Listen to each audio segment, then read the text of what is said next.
Dios les bendiga a todos nuestros hermanos y amigos que estarán viendo este video. Hoy tengo el honor y el privilegio de tener conmigo un buen amigo, el hermano, el pastor misionero Nelson Bojorge. Y hoy queremos hablar acerca de la iglesia como tal.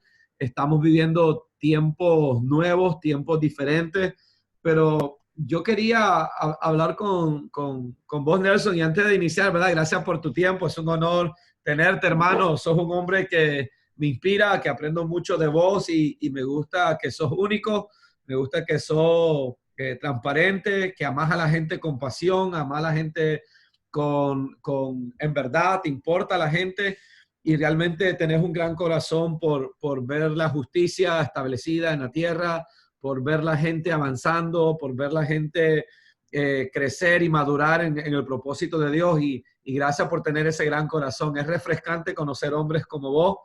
Eh, el otro día yo estaba, Nelson, pensando y estaba pensando en hacer esto con vos, pero se me venía cómo soñar para nuestra comunidad, cómo soñar para nuestra nación, cómo soñar para nuestra juventud. Yo sé que tenés una gran carga para los jóvenes también y muchas veces como iglesia tenemos un amor por el pueblo, pero no somos prácticos o no somos estratégicos de cómo ayudar a nuestras comunidades, cómo equiparla, cómo ser más misioneros en nuestra manera de operar, porque muchas veces hemos operado de un modelo atractivo, donde queremos atraer a la gente a lo que se llamaba el edificio de la iglesia o la iglesia, pero esta pandemia nos ha cambiado todo. Pero a aquellos que hemos entendido que la iglesia es misionera, que la iglesia trabaja de afuera hacia adentro, no de adentro hacia afuera, nos hemos ajustado bastante bien, pero igual siempre hay retos. Pero yo quiero escucharte, ¿cuál es tu sueño? ¿Qué es lo que querés ver a la iglesia haciendo y haciendo? Comencemos por ahí. Hola, mi amigo, qué gusto poder dirigirme a todos tus seguidores, la gente que de alguna manera siempre está pendiente de tus transmisiones. Eh, para mí siempre es una bendición poder compartir con vos y yo siempre para mis amigos, yo siempre voy a tener tiempo, siempre voy a tener oportunidad. Algo que dijiste al inicio, me hablaba sobre la carga que tengo para el trabajo con la juventud. Y vea, Carlos, la verdad es que cuando la carga la llevas por amor, el peso no importa. Cuando todo lo que tú haces por amor, la verdad que todos los retos solo son simples peldaños que te duelen en el proceso, pero no importa cuánto te estás desgastando o cuánto estás dejando, sino cuánto estás impartiendo. Y cuando tú te entregas por completo a esta generación, no esperando nada a cambio, sino esperando que ellos mismos cambien, entonces eso permite que tú llegues a tu cama y tú puedas descansar, como decía David. Yo puedo dormir, puedo descansar y me levanto sabiendo que Jehová Dios me sustentaba porque en él yo confiaba. ¿Qué hace que mis días sean ligeros? ¿Qué hacen que mis días tengan significado? ¿Qué hacen que en medio de esta pandemia, y esto yo siempre he dicho, la pandemia, amado amigo, solamente ha demostrado cuán frágiles nosotros estamos en esta situación. Y todo este proceso de lo cual nos ha movido, aquí donde se demuestra realmente en quién hemos confiado. Amén. Amén. Reitero, sí, Carlos, dime. La Biblia habla de que somos parte de un reino inconmovible y ese reino inconmovible tiene verdades, principios, tiene una misión inconmovible, inalterable, tiene un propósito. Estamos aquí en esta tierra con un propósito específico y desde hacer discípulos para Cristo y establecer el reino de Dios. Una de las cosas que me impactan de tu vida es que tenés un corazón para servir y siempre tenés un corazón bien generoso. Y Jesús dijo que los pobres siempre los íbamos a tener. Y uno de los retos que yo me enfrento es que si le estamos dando, por ejemplo, comida solamente a las personas, el día de mañana va a tener hambre, en la noche va a tener hambre, al día siguiente va a tener hambre. Pero ¿cómo sacamos a la gente de esa mentalidad de pobreza, de ese dolor en el que viven. Hay unas personas que están viviendo un infierno aquí en la tierra terrible. Yo quiero que me digas cómo pensás vos que nosotros como iglesia podemos hacer para ir cambiando, porque uno de mis frustraciones con la iglesia es esa mentalidad escapista, donde no tenemos un plan de largo alcance, no tenemos un plan a largo plazo, y entonces muchas veces siento de que estamos solamente autopreservándonos sin tener una misión a largo plazo y a largo alcance. Entonces, ¿qué sentí en tu corazón que como iglesia deberíamos de hacer? ¿Cuáles son los pasos a tomar? ¿Cuáles son las estrategias que deberíamos de implementar? Gracias, Carlos. Gracias. Reitero una vez más por esta oportunidad.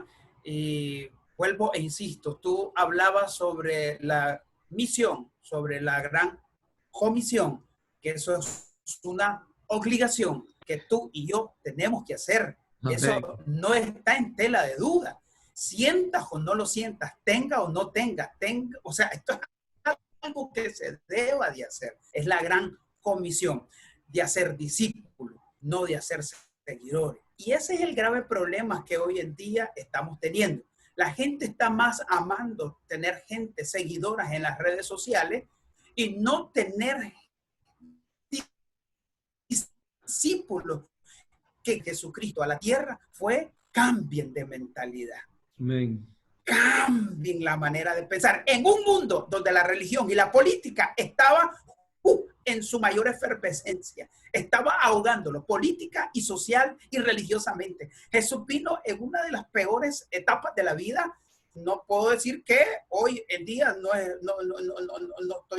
no quiero minimizar el dolor, pero Jesús vino más que por llenar expectativas y seguidores, vino a hacer el cumplimiento específico de una palabra, de ser enviado por el Padre a este tiempo.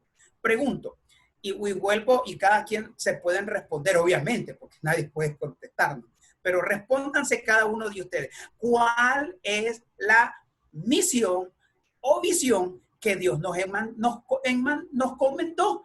¿Cuáles? Mira, a unos les mandó a ser apóstoles, a otros les mandó a ser maestros, a otros predicadores. Si te das cuenta, en la diversidad del reino, eso implica que no todos vamos a hacer lo que otros son llamados a hacer. Eso me permite a mí llegar a llenar esos espacios que están dejando otros. Vuelvo y te lo digo, en la Biblia el mismo Jesús lo dijo. Todos van a tener fe, todos van a tener hambre. Pero recuerden de que cuando al menos el simple hecho de que la Biblia me manda una estadística que solo por el hecho de que todos van a tener hambre, no a todos vamos a mitigar el hambre, pero algunos vamos a cambiar en ese proceso. A mí me hace sentir bien, y vuelvo y se lo digo, porque yo vengo de la nada, Carlos, ese es el principio que yo quiero decirle. Yo vengo de la nada, yo vengo de esa etapa en donde no tenía cómo pagar luz, cómo pagar el agua. Esos eran mis seguidores más grandes que tenía, Carlos. Esos eran los que me seguían. Los cobros, y lo más frustrante, cobros. recuerdo, y los cobro, Dios mío. Y yo recuerdo una vez que yo me levanté, yo me había levantado en oración. Yo le dije, Señor, hoy va a ser un gran día. De hecho, Dios me dijo, sí, mira, yo no sé cómo fue eso, este asunto de que Dios me habló a mi vida. Yo, sí, hoy vas a tener un gran día. Yo de wow, un gran día. Yo me levanté expectante. Todo el día le pasé diciendo, mi amor, hoy va a ser un gran día. Hoy vamos a recibir un milagro. Y mira, y era cada rato. Y sabes, las llamadas que yo recibo no eran de la palabra, de la oración que se me cumplía. Eran los cobros por hacerme, eran decirme, ya llego, ¿a qué hora me vas a pagar? Te vamos a sacar de la casa, te vamos a cortar la luz. Pero en medio de esa amargura, de todas las malas noticias, yo en mi mente, yo estaba creyendo la palabra que en oración había recibido. Hoy es mi día en que yo voy a ver mi milagro. Entonces, si te das cuenta, como yo vengo de la nada, como yo sé lo que significa no tener que comer, como yo sé lo que significa lidiar con el que te va a cortar la luz, que espérame un momentito, y ver quién te presta, entonces te das cuenta, esa zozobra que a veces vos no quisieras tal vez literalmente quieres que alguien te resuelva económicamente, Carlos. Pero a veces lo que más importa en esos procesos de amargura, de soledad, donde el alma no solamente, y el infierno no solamente lo estás viviendo, sino que se te metió una pena. Entonces vos simplemente querés que alguien te diga, no estás solo. No, Y eso que... Y Sí, esto es dime. importante, poder ser una respuesta, poder ayudar, poder sacar del clavo inmediato, ¿verdad? Porque la persona con hambre eh, está en modo de sobrevivencia y cuando estás en modo de sobrevivencia no estás pensando en valores éticos, no estás pensando en valores morales, estás buscando cómo resolver. Entonces la pobreza lleva a nuestras sociedades a vivir en crímenes, en comportarnos como animales, cada quien tomando ventaja de otro por suplir, por alimentarnos. Y entonces ahí es donde la iglesia, creo yo, entra para no solamente darles un mensaje de salvación, sino darles respuesta. Porque después que te salvaste y volvés a tu barrio, volvés a tu realidad, estás en las mismas, pero ahora tenés fe de que hay un Dios que te ayuda. Pero cambiarle la mentalidad a la gente, que operen bajo valores, de dejar de estar dispuesto a perder, a pasar hambre, con tal de honrar a Dios, es muy difícil, es muy caótico. Entonces nuestras sociedades están llenas de personas que tienen fe en Dios, pero que operan en corrupción. Y en nuestra nación, por ejemplo, hay mucha injusticia, hay mucha corrupción, pero está en todos los niveles, está desde la casa hasta el gobierno. Y entonces tenemos una cultura corrupta, una cultura de coima, una cultura donde nos tiramos las trancas para obtener beneficios inmediatos. Y decía algo Martín Lutero de que no podemos echar fuera tinieblas con tinieblas. Entonces Nicaragua no tiene un problema de fe. Todo el mundo cree en Dios, pero no todo el mundo está operando bajo los principios de Dios. Entonces, ¿qué nos decía acerca de eso, hermano? Ahí viene lo clave de esto. Mira, una vez que Jesús lanza y dice, arrepiéntanse, fue el mensaje literal, o sea, cambien el chip, hagan ese clic que es necesario.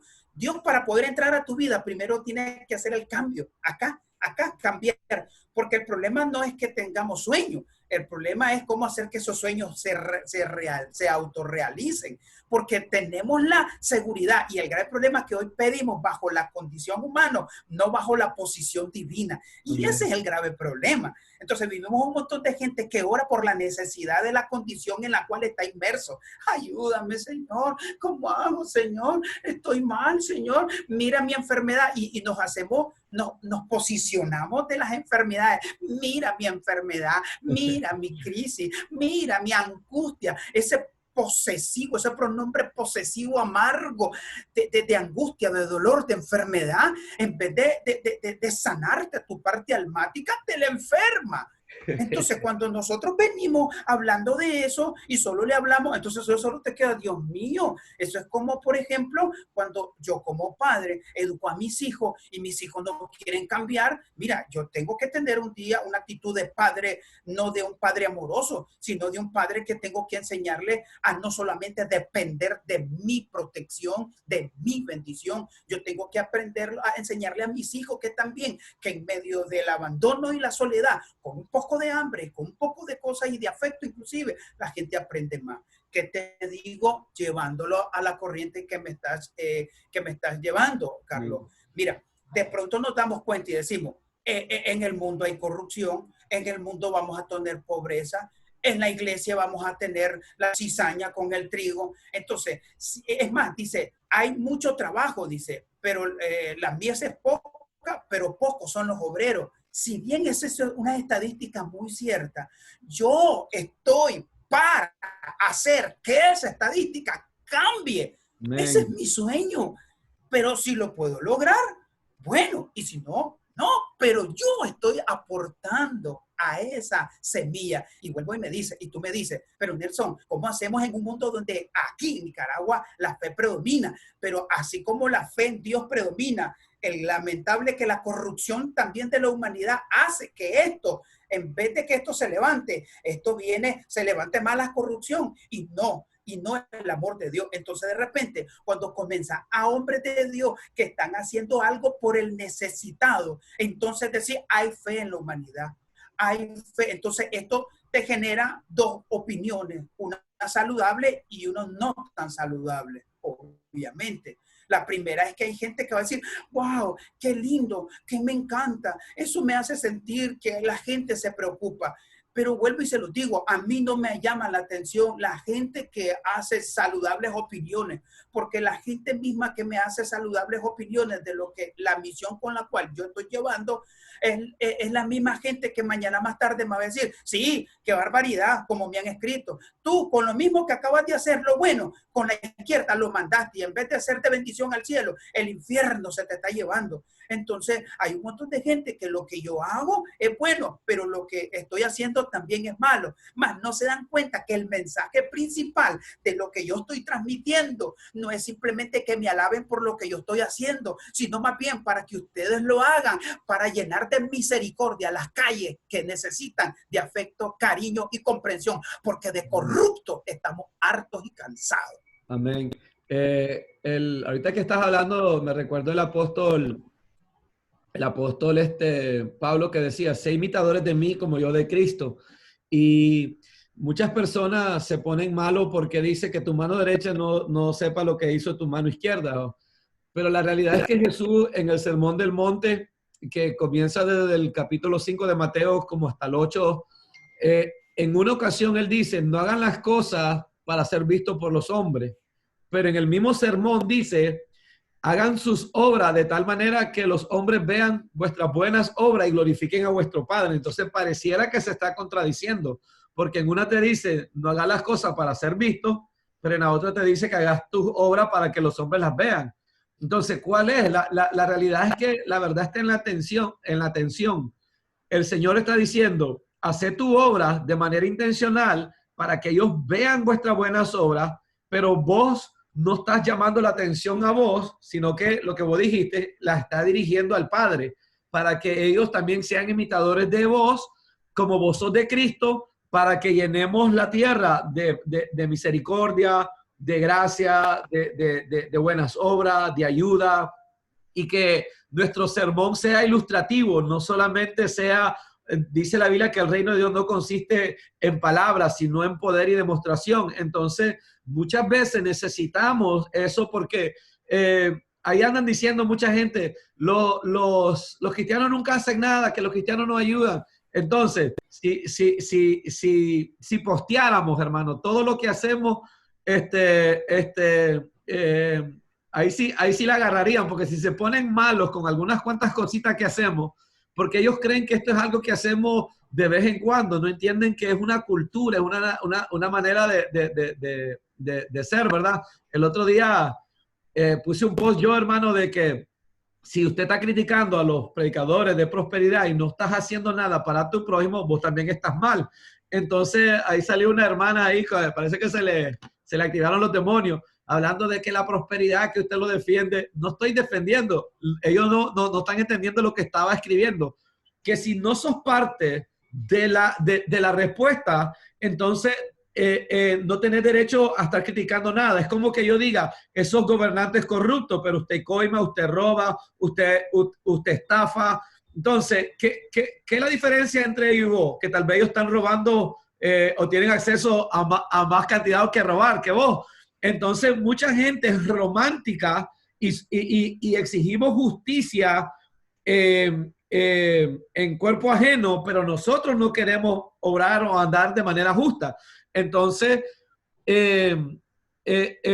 digo todo esto para decir de que a la gente nunca se le va a satisfacer. Tenemos que satisfacer a Dios principalmente. Tenemos que determinarnos a quién queremos inspirar y a quién queremos molestar. algunos vamos a sacar de su infierno, a otros les vamos a alborotar sus demonios de religiosidad o de carne o de odio o de lo que sea. Pero tenemos que determinarnos a agradar a Dios, uno. Y todos los días nos miramos enfrentados con retos, con circunstancias, pero también con oportunidades.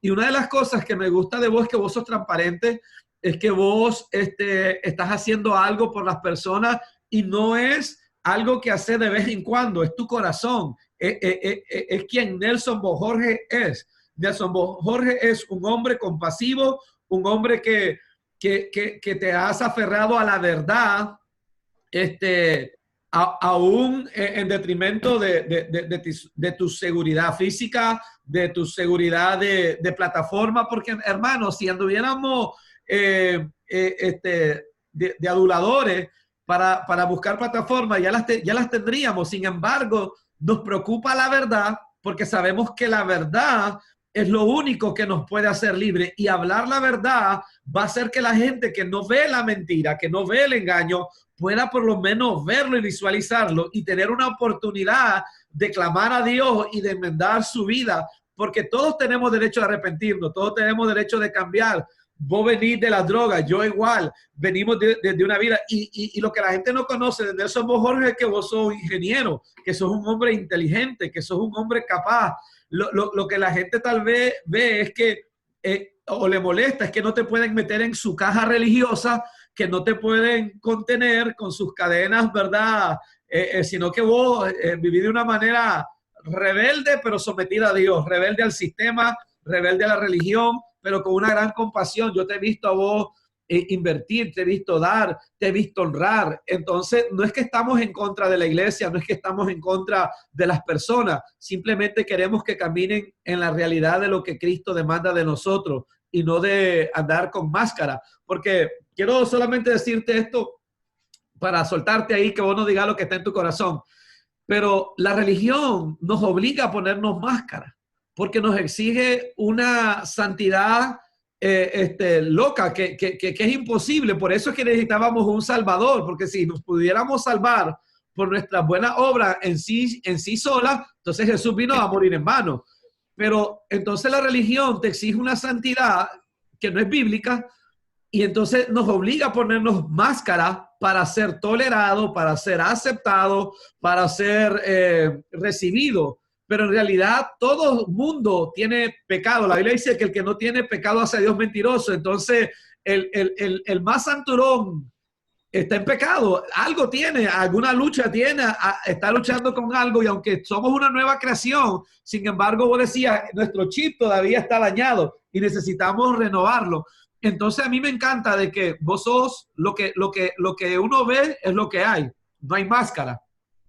Pero también tu quebranto te lleva a tener compasión. Si puedo describirte, es que veo un hombre que ha experimentado quebranto, pero ese quebranto te lleva a tener compasión. Pero en esa compasión vos nunca le quitas la realidad y la verdad a la gente que necesita ver para hacer los cambios necesarios para mejorar su vida. Y eso es lo que me encanta de vos. Vos nunca rechazás a nadie. Vos siempre le extendés la mano a alguien, pero nunca desde una perspectiva tampoco donde les vendé una mentira que apacigüe su alma mientras los deja en un infierno en esta tierra.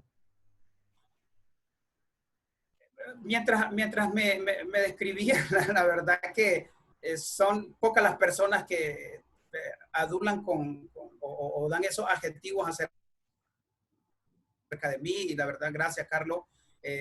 La verdad que yo siempre he dicho, tengo además de unos que otros honores, también tengo título y tengo una maestría y un doctorado en calumnias y en vituperio. La verdad que sí. Ya somos dos, hermano.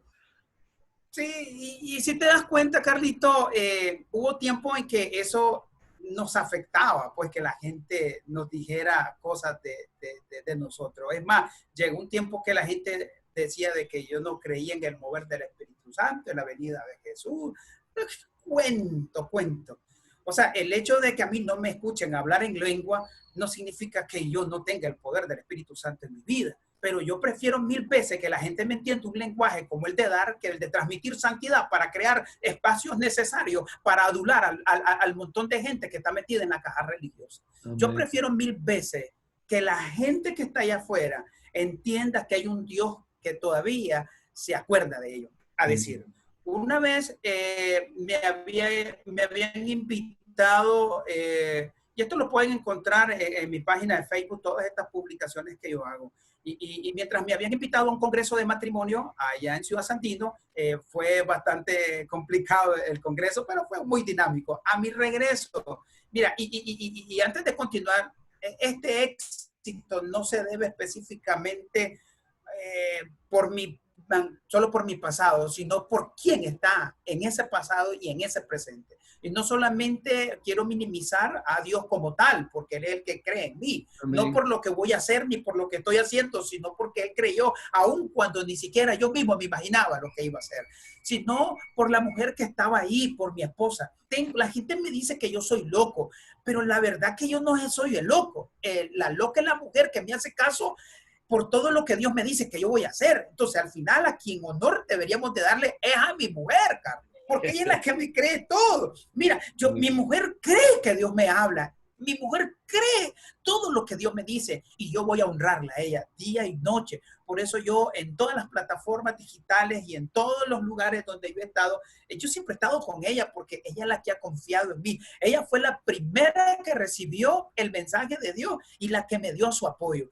Y eso no ha sido solo ayer, eso sigue siendo hoy. Habíamos salido de ese congreso matrimonio, de matrimonio y estábamos pasando por carretera norte y de repente, vea, yo veo una muchacha que estaba en una esquina sola y le dije a mi esposa, habíamos pasado ya una cuadra, mi amor, esa es una prostituta. Y me dice, sin él. Y le digo, amor, ¿qué te parece si vamos y le damos una palabra de Dios? Y me dice ella, claro, Nel, seguro. ¿Te imaginas? Un hombre que visión necesita una mujer que te potencialice la visión. Amén. Y vine yo y ¡pa! Nos fuimos, Carlito.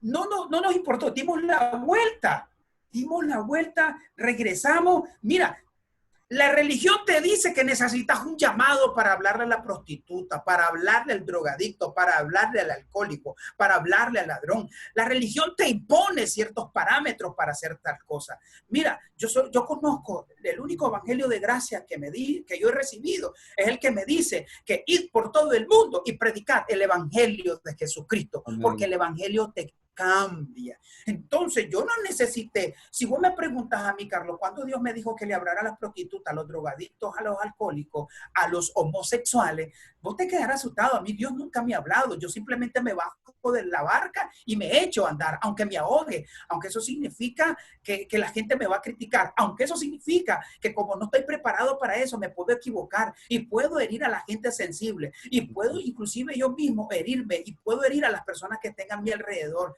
Pero una cosa sí yo sé, que en medio de las dificultades, yo sé que voy a aprender a nadar y sé que alguien me va a lanzar un paracaídas, un salvavidas y sé que alguien va a estar ahí y sobre todo Dios siempre ha estado ahí. ¿Qué te digo con esta ilustración? Que nosotros hemos hecho cosas porque sentimos la necesidad, sentimos que hay alguien que tenía que hacer eso. Y al bajarnos, nos acercamos, perdón, antes de llegar, nos estacionamos y la mujer me queda viendo y me queda así todo raro. Y mira el carro, mete la cabeza y dice, ¿qué onda? Vamos a hacer que un trío, es lo primero que van a pensar, ¿no? Porque lo primero que siempre es característico que se acerca un hombre con cerrados los vidrios, ahumados los vidrios, ¿verdad? Y baja el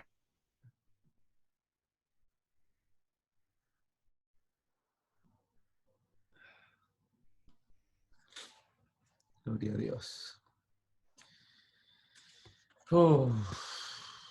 que a mí me apasionan, de despertar esa confusión santa en la gente. Y cuando nosotros les decimos, mira, nosotros somos pastores, ¿nos permite orar por vos? Y ella me dice,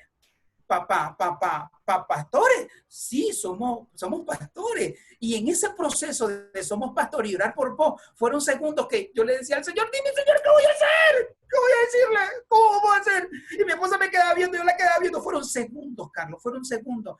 Pero en ese segundo simplemente tomamos la decisión. Yo bajé del carro, mi esposa también, e hicimos un círculo de oración y la abrazamos, Carlos. Esa mujer se sintió, estaba confundida de amor, de afecto. Está acostumbrada a que solo lleguen hombres con aliento a alcohol, hombres groseros, que le hacen las peores porquerías, las peores sanganadas, el peor maltrato, llamado desahogo de un tonto que simplemente la usa, una mujer. Esa mujer no conoce de amor y de afecto, solo conoce de humillación y maltrato. Y de repente llegar una pareja y hacer eso, y ¿sabe con qué se llama? Con la misma ofrenda que nos habían dado allí en Ciudad Santino. No sé, fue esa mirada. El hombre casado que tiene más de 20 años con la mujer sabe ese choque de mirada que uno, como que uno aprende. Y entonces, ella como, mira, yo le dije la ofrenda, y ella me dice, sí, también, ok. Y nosotros le dimos la ofrenda que nos habían dado, que nos habían honrado. Y le dijo, mira, yo te bendigo, hoy yo te doy un adelanto, yo te doy un adelanto de lo que vas a recibir en esta noche. Y te digo yo, que Dios te bendiga. Esa mujer se quedó así asustada y nos fuimos, Carlos. Mira, y cierro rápidamente aquí. Nos fuimos, y yo y mi esposa alegres, nos fuimos contentos. Esa autorrealización de saber que le decimos a alguien un bien es la cosa más rica. Y nos fuimos. A los 15 o 20 días me vuelven a hacer otra invitación a otro congreso de matrimonio en Ciudad Santino. Y pasamos por esa misma calle. Y ahí estaba la misma muchacha. Ahí estaba, nos acercamos y cuando, ¡pastores! Así gritó, parecía una niña encontrándose con alguien, con su papá, con su mamá, como cuando nosotros nos acercábamos, cuando llegábamos, cuando mi papá venía del mercado, y ¡viene mi papá! Y nosotros nos acercamos, que no nos traía nada, pero era la alegría de que quizás nos traían algo. Así fue ella. Y él y el pastor, gracias, mire, yo, y esto fue lo que me llamó la atención. Yo me sentí confundido, yo no sé, porque a mí me dicen un montón de cosas, yo me siento confundida, pero yo me siento más perdida. Nunca había recibido un abrazo de un pastor, nunca había recibido un abrazo y una oración, y ahí fue que yo me sentí, y yo le dije, mira, Ingrid se llama ella, Ingrid, tú no vas a morir haciendo esto. Y así, en serio, sí, mire, yo voy a ir a la iglesia. Lo que pasa es que la gente, cuando yo voy a la iglesia, lo primero que me dicen es mi pecado. Y yo sé que tengo un pecado, pero ¿qué hago mientras tanto? Que es la segunda parte de esta entrevista que me estás haciendo. ¿Qué hacer después? Porque lo primero que tenemos que hacer es desembocarnos de amor. La gente te quiere imponer, y eso hacen los colonizadores. Los colonizadores te imponen una religión, te imponen una doctrina, te imponen un principio. Te dicen, aquí se hacen las cosas como yo digo, como nos educaban nuestros padres de antes. Aquí se hacen las cosas, aquí se cantan, aquí se ora como. Entonces te quieren enjaular. ¿Por qué la gente a mí le preocupa y no saben cómo ponerme? ¿Sos pastor? ¿Sos evangelista? ¿Sos profeta? ¿Sos cómico? Bueno, cantante no, porque yo, negra, mi hermano, ni para tocar el timbre tengo buena sinfonía, pues, pero la gente siempre te quiere encajar en algo. La gente, o sos youtuber, sos influencer, ¿sos qué? Y de repente posteo en mis redes sociales que hago ejercicio, que hago comida, que paseo los perros, que me gusta el café. Me explico, hermano. Yo no me permito que la gente me encasille en algo para yo ser aceptado. Simplemente soy alguien que vivo, aprovecho al máximo la vida, y eso me permite que hoy, Carlos, hoy por hoy, yo no vivo de recuerdo. Al contrario, si yo me muriera hoy, voy a darle gracias porque he sentido que he vivido en la máxima expresión de vida. He desperdiciado. Mi tanque lleno al total no lo he desperdiciado. Mi tanque lleno de vida lo he vaciado total. Cuando la pelona venga a buscarme, solamente le voy a decir, vení, pelona desgraciada, porque aquí yo te recibo. ¿Sabes por qué? Porque yo viví. Porque hay gente que vive, pero ya está muerta. Qué horrible. Amén. Eso es tremendo, porque también es fácil de juzgar a alguien que está en esa situación, pero uno no sabe lo que le ha ocurrido, los traumas, las luchas, la violencia que ha vivido. Obviamente todos vivimos la vida de diferentes maneras, y todos los casos son diferentes, pero hay muchas personas que no entienden que lleva a la gente a hacer cosas semejantes, porque todos llevamos ese deseo de ser valorados, de ser aceptados, de vivir vidas dignas, pero las situaciones, las condiciones llevan mucha gente a ponerse en peligro, a vivir en una situación precaria, peligrosa. Entonces, la verdad es que es fácil juzgar el hecho, pero ¿qué estamos haciendo para ayudarles, para alcanzarlas, para traer esperanza, para traer amor? Porque una de las cosas, creo yo, de nuestro Señor Jesucristo es que Él vino a iniciar un movimiento, pero lo primero que Él hizo fue escogió un equipo. Antes de que tengamos un movimiento, necesitamos un equipo. Y si podemos contagiar a la gente como este virus, con esa compasión, con esa intencionalidad de ser intencionales, porque muchas veces estamos como ese sacerdote o ese levítico o ese fariseo que mira al hombre que cayó en manos de ladrones, golpeado, herido, y nos hacemos de largo porque tenemos que ir al culto, tenemos que ir al servicio, pero no hacemos nada por una sociedad caída, una sociedad, una sociedad que vive en suciedad, que vive con una... hay pobres de dinero y hay pobres de moral, hay pobres, el abuso sexual existe entre los millonarios, el abuso físico existe entre los millonarios como en los pobres. Entonces, la única diferencia entre un pecador pobre y un pecador rico es que el rico por lo menos puede echarse de su perfumito, ¿verdad? Para mitigar el olor.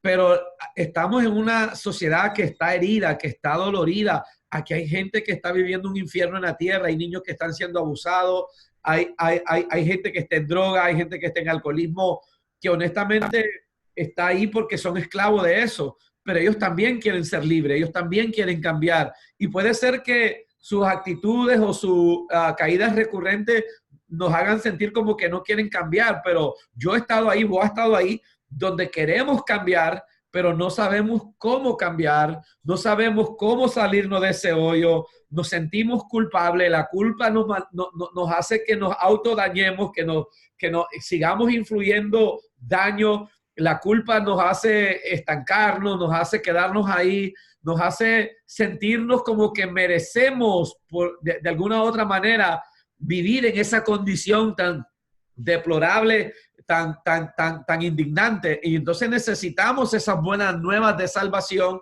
y necesitamos ese amor tangible, no un mensaje de amor, sino ese amor tangible que nos rescate.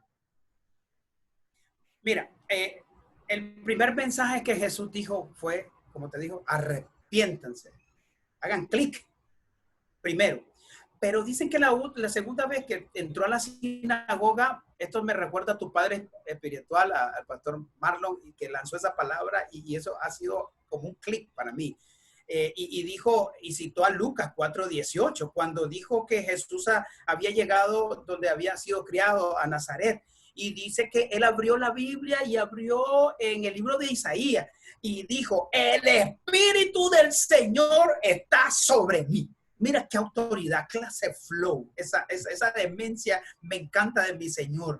Y cuando él dijo, me encantan las cosas que él explica y él lee, dice, por cuanto me ha ungido para dar buenas nuevas a los pobres. Entonces, por allá dice una cosa y por aquí dice otro. No, mire, ¿qué sabe cuál es el problema? Leemos una parte, pero no leemos la otra. No nos damos cuenta que hay un tiempo donde tenemos que tener la boca cerrada y hay un tiempo para gritar.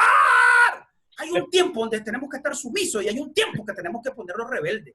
Hay un tiempo que tenemos que correr y hay un tiempo que tenemos que quedarnos quietos. Hay un tiempo que tenemos que ayunar y hay un tiempo que tenemos que comer. Hay un tiempo que tenemos que orar y hay otro tiempo que tenemos que ver el milagro por lo cual estamos orando. Hay un tiempo donde Dios está presente y hay un tiempo donde Dios siempre va a estar presente, porque esa verdad nunca va a cambiar. ¿Qué te estoy diciendo con esto? Tenemos que aprender a discernir el tiempo de la palabra para la cual se está identificando. Vemos un montón de gente que solo repite lo que alguien hizo y lo que alguien dijo, mas no tiene revelación, porque la única revelación que tiene es en YouTube, en las redes sociales o por medio de los canales que solamente están dando la pobreza espiritual, social que estamos viviendo. Pero aquí me dice, el Espíritu de Dios está sobre mí y me ha enviado a predicarle a los pobres. Mira, y cierra, y poner libertad a los oprimidos. Vivimos un montón, como tú decías, un montón de gente que vive oprimida. Lo peor y lo más ridículo, yo no puedo entender evangélicos oprimidos. Esa es una contradicción enorme. Pero la verdad es esa. Hay evangélicos que viven todavía que creen, esos son los perseverantes, obviamente. No sé si tú te das cuenta que existen tres tipos de personas, a decirte, los perseverantes, me recuerda, los perseverantes, están los determinados y están los determinados, ¿y cómo que se llaman las otras personas? Los determinados y los... hay otra palabra que habla sobre este tipo mientras me recuerdo. Pero las personas perseverantes, Carlos, son aquellos que pasan años y años y ellos no hacen nada porque saben que por la perseverancia de estar en un lugar, ellos van a recibir. A decir, están los evangélicos que pasan 30 años en una iglesia, como que hay competencia de que quien tiene las nalgas más mayugadas, con callos en las nalgas, esperando a ver que algo se le revele algo, pero simplemente ellos van a estar ahí van a estar, porque nunca va a suceder nada. Dios los va a salvar por misericordia. ¿Por qué? Porque no hacen nada, simplemente están inertes. Esos son perseverantes. Esas personas van a recibir la bendición de Dios. Pero hay otros que son los motivados. Ahí está, los motivados. Los motivados son las personas que simplemente esperan una palabra profética para hacer algo. Entonces ellos no emprenden nada, porque están esperando, ¡oh! Una luz vino a mi vida y estaba en un sueño. Mira, yo te digo, nunca he tenido un sueño tan fuera de serie donde Dios me mande a hacer algo. Nunca. Mira, al chile te lo digo, nunca me ha pasado eso. Esas personas, los motivados, necesitan de un sueño para hacer algo, necesitan de una palabra para hacer algo. Es como son los que van al gym. Hoy te imaginas la gente que para bajar de peso necesitaban el gimnasio. Cerraron los gimnasios, quietos, perdieron. Es como la gente que de repente, si tienen vida a través de las redes sociales, se quitan las redes sociales, ¡bum! Porque su motivación era algo, no eran ellos. Y lo peor de esto, están la gente que escucha música. Ay, que se sienten bien. Yo me siento bien cuando alabo a Dios, porque cuando alabo a Dios yo me siento bien. Motivado. Los motivados no son gente que dependen de Dios. Yo prefiero ser una persona determinante, porque una persona determinante no necesita de una palabra profética. Él cumple una palabra profética. No necesita de una palabra de oración. Él es parte de la oración que él hace. No necesita de un profeta que le venga a imponer mano, le tire, le escupe, lo tira al suelo, lo revuelque. Él dice, yo voy a ser profeta de mi propia tierra. No necesita de terceras personas, no necesita de música, no necesita ir ni siquiera a la iglesia. Sonaré que estoy rozando con una parte herégica lo que te estoy diciendo, pero las personas determinadas son los que únicos tienen fe y favor de Dios en la intimidad donde se originó siempre las grandes revelaciones de Dios. Y una vez que tú, mira, esta es la ecuación correcta. Entonces el determinado recibe de parte de Dios, limpia este canal porque ya hizo el clic, y esto que una vez ya recibe, ¡bum! Recibe ¿a quién? A las masas. ¿A qué necesitamos ir a las masas? A buscar cómo quitarles esa pobreza espiritual y mental, a sacarle esas cadenas de opresión llamada corrupción, homosexualismo, lesbianismo, homosexualidad, pereza, llamada miedo, porque hay un montón de gente que tienen miedo a emprender, tienen miedo a arriesgarse, tienen miedo a hacer algo nuevo. ¿Por qué? Porque la caja de la religión les dijo, métete en esto y no hagas nada, porque si hacías algo y la gente te critica, entonces te van a decir que no era correcto. Yo vengo de una generación donde te castraban pensar, soñar a lo grande. Nunca se imaginó que las cosas pueden hacer a lo mayor, pero yo vengo de la intimidad donde Dios me decía que simplemente cree en el Señor Jesucristo y veremos la gloria de Dios. Todo lo que yo he visto, Carlos, todo lo que yo vivo hoy en día, ¿saben por qué? Porque simplemente lo soy.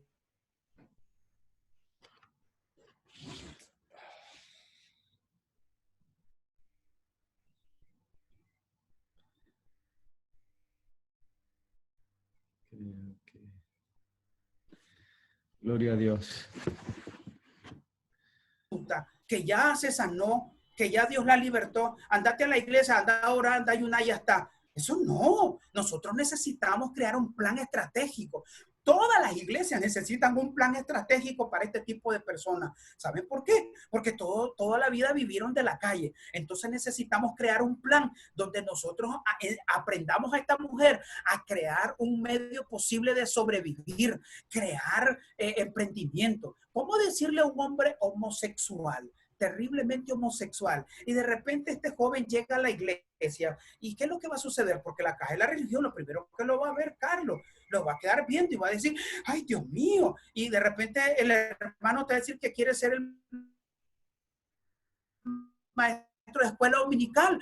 Ay, ¿por qué? Porque la caja de la religión, necesitamos preparar a esta generación no solamente a que ayunemos, oremos, sino que nuestros ayunos y nuestras oraciones necesitan ser activadas en acciones fervientes y activas para una generación que necesita cambiar. Necesitamos enseñarle a esta generación que se vayan a tomar qué cosas, que estudien derecho, que estudien carreras que impulsen un mejoramiento. ¿Saben por qué? Qué terrible ver a esta generación en donde te das cuenta que solo son buenos para nada y que no hacen nada, y que de repente si opina algo es malo porque el demonio se te metió, porque entonces de repente vos brincaste, hiciste y fuiste diferente de toda la manada de clonados, entonces ya te traja de hereje. ¿Saben cuántas veces a mí me han llamado que yo no soy? Al inicio me decían que yo no era cristiano, que yo era ecuménico, catecúmeno. Me dijeron de todo.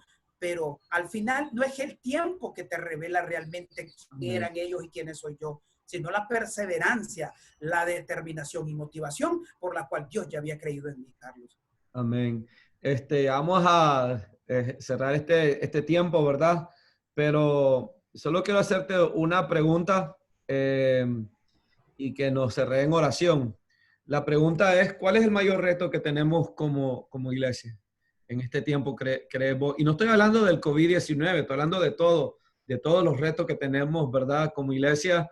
Y quiero leer también un salmo antes que me contestes, hablando de David, en el Salmo 78, versículo 72, dice, y él los pastoreó según la integridad del corazón y los guió con la destreza de sus manos. Entonces miramos que David tenía el corazón correcto, pero hablaba de habilidades correctas también. Entonces necesitamos no solamente tener buenas intenciones, tenemos que tener destreza para poder guiar, equipar y ayudar a nuestra gente a salir adelante.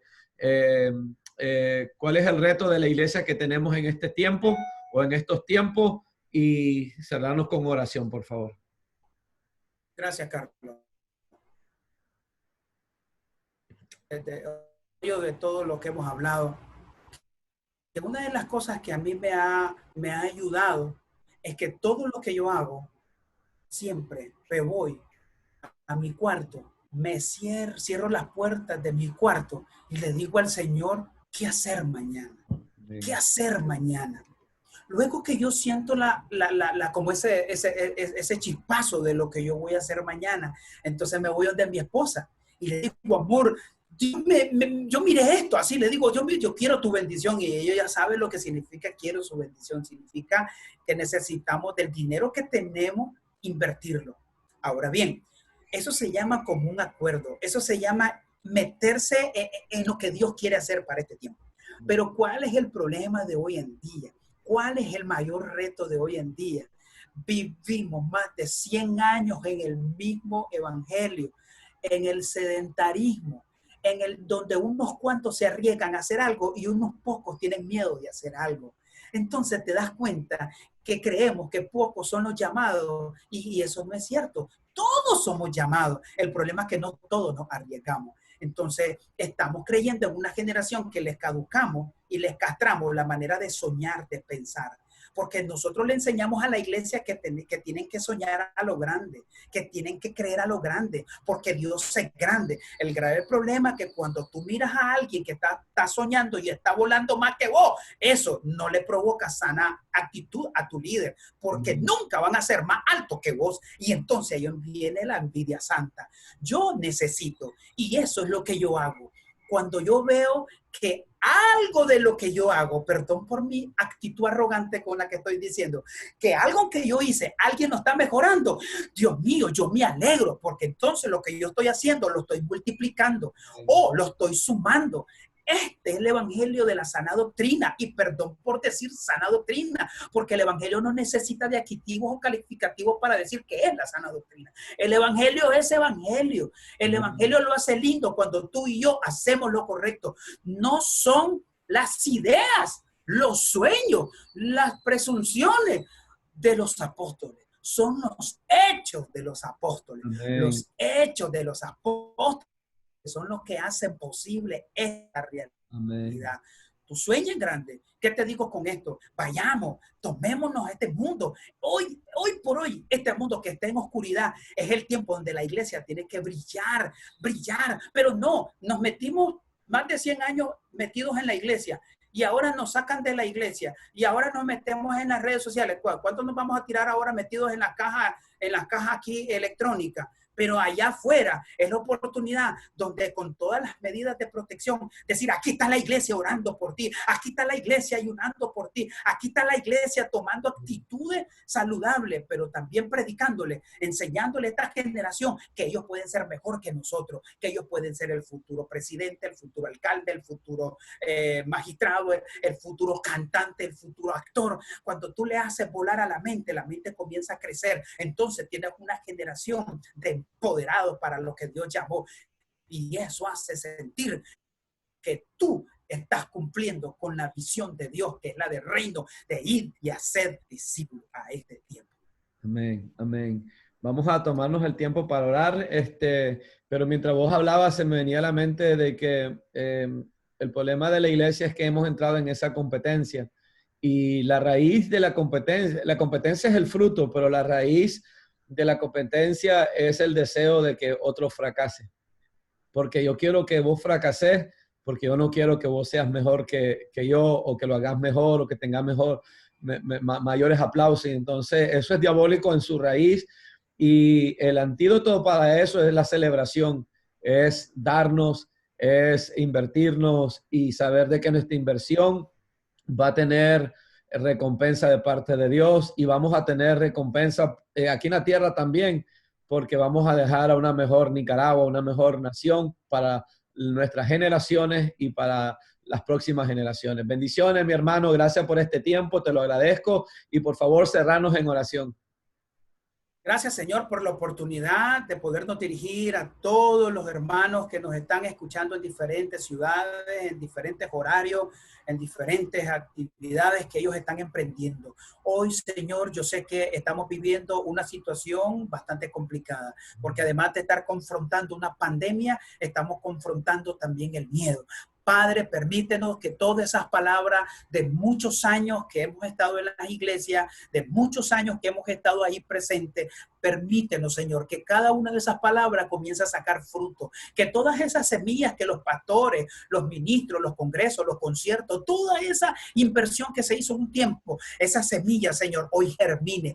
Y hoy levantemos una generación de hombres y mujeres, no dependientes de estar en una iglesia o dependientes de un pastor, sino dependiendo de la palabra que es más que suficiente para este tiempo. Permítenos ser luz en esta oscuridad. Permítenos ser luz donde un día abandonamos. ¿Dónde? A nuestro hogar. ¿A quiénes? A nuestros seres amados. ¿A quiénes? Nuestra familia. Permítenos hoy, Señor, ser como antes hacía mi mamá, mi papá, mis abuelos, tus tíos, nuestros familiares, que aún sabiendo que teníamos de todo, ellos seguían confiando en Dios. Esa paz es lo que quiero, como decía David. En paz me voy a acostar, en paz me voy a dormir. Y yo siento que tú me sustentas porque yo en ti confío. Que mi confianza y mi sustento sea la palabra de Dios. Que mi sustento y mi confianza siempre sea lo que Dios piensa de mí, no lo que los medios de comunicación dicen, no de lo que las redes sociales dicen o de la coyuntura social en la cual nosotros estamos confrontando.